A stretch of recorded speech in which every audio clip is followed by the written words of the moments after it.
You'd separate the civilian populations from the combatants that they might support, whether you separate them willingly or you separate them under their duress, right? And that's the way people had waged war.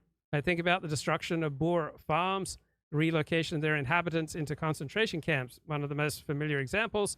There are similar movements of civilians during the Spanish-American War in Cuba and in the Philippines during the American intervention. Similar approaches were taken by the Japanese in Manchuria, by Portugal in Angola, and by Britain in Malaya and Kenya.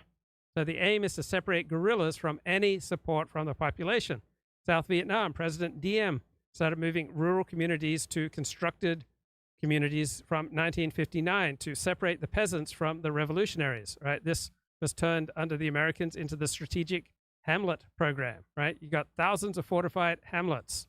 The aim is to concentrate and shelter the population in hamlets, relocating villages when necessary to produce villagers who actively supported the South Vietnamese government and cutting off support for the communist guerrillas from North Vietnam. Now, various scholars will talk about this moving and resettling of populations in camps as a technique of liberal empire, right? It's a biopolitical attempt to govern, to domesticate, and to deny political agency to colonial populations. All right, so the whole intent of these laws is to limit political and military agency through both a legal and a spatial separation of civilians and combatants. So despite all these experiences with irregular warfare, the prevailing idea of war, the main theories, the war games, and the laws of war were all shaped by an ideal of orderly soldiers in uniform, of subdued citizens separated and demilitarized.